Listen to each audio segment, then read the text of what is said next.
Canis lupus familiaris, the gray wolf. Canis lupus domesticus. Spot. Chase. Buddy. Pal.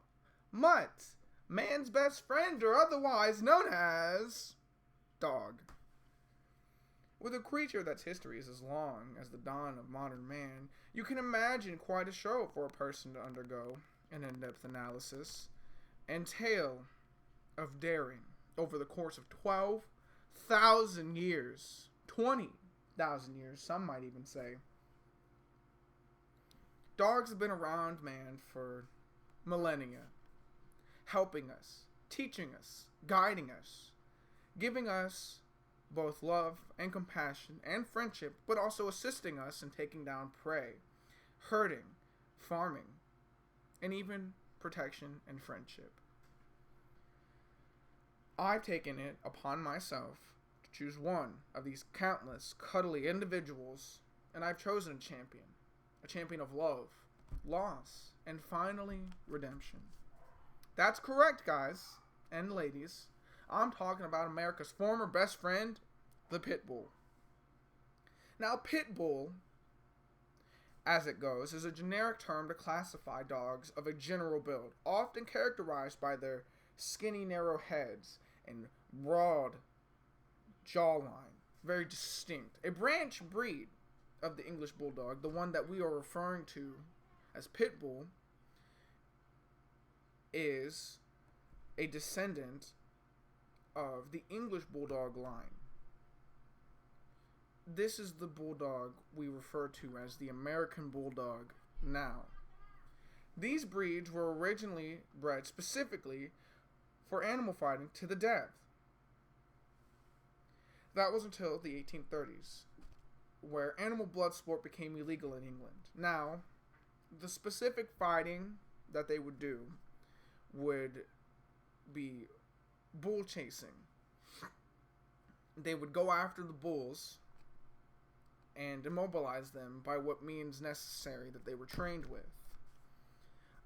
When this became illegal, they switched to ratting, which is where you put two dogs in a pit, hence the name Pit Bull,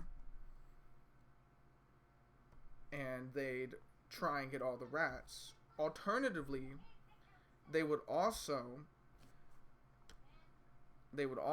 fight each other.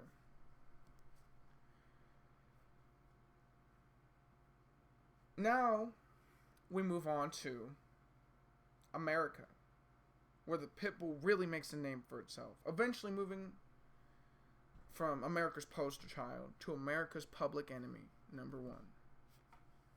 During the dawn of colonization, people would bring their fuzzy friends along, or at least have them sent over eventually. This was no exception for dogs, and especially the Pit Bull. These precarious pups weren't only meant to fight. They were bred to be strong, intelligent, and great with people. Because why would you want a fighting animal to fight you? So these breeds, contrary to popular belief, historically have been bred to be good with people. This has led the pups abroad in the new country of America, where they would be used for farming, hunting, protection from both people and animals. This breed was oftentimes seen as the most amenable breed for families, even gaining the nickname of the nanny dog. During World War I and II, these breeds were inevitable. During the war, one notorious pup being named Stumpy, going on to engage 17 battles and 4 skirmishes. He's the only war pooch so far to earn the rank of sergeant, capable of saluting his fellow soldiers and even being able to distinguish between friends and foe alike on the front lines, rescuing multiple friendlies from the battlefront. So what happened? Why did the Pit Bull go from being America's poster child to becoming public enemy number one? Many people attribute the fall of the Pit Bull to the resurgence of dogfighting in the 60s, 70s, and 80s, especially in the early 80s. Even though it was banned in America in 1978, the damage was done. The view of America's nanny was now America's enemy. This was only further perpetuated by the Times Magazine's Pitbull America's Friend or Foe. An article having a picture depicting a pit bull in a snarling, angry, brutal, savage, beastly way. However, there has been a resurgence, a fight back, a pushback by the people who own pit bulls. In a recent 2008 article, the noble pit received a well-needed redemption in the case of Vic's dogs. It is a well-known case of a dogfighting ring bust by the well-known football player Michael Vick. If you do not know the case involved about 50 dogs. About 50 dogs. One of them had to be put down, put to sleep, put to death because of behavior issues. One of them because of its injuries. I could not find anything on the other one, the third one.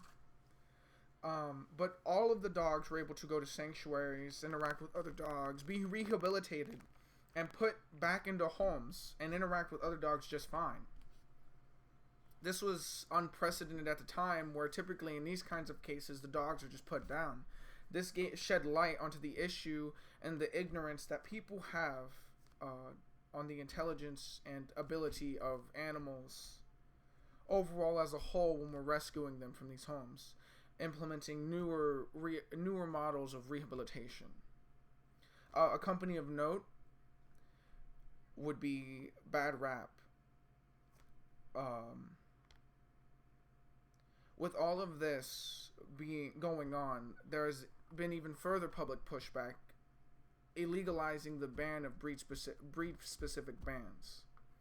This is a stark contrast to the late 70s, early 80s, proving to hold true that there are no bad dogs, just bad people treating dogs badly. Thanks for watching, and if you liked this video, subscribe to Matacore. I love doing commentary. Thanks for watching.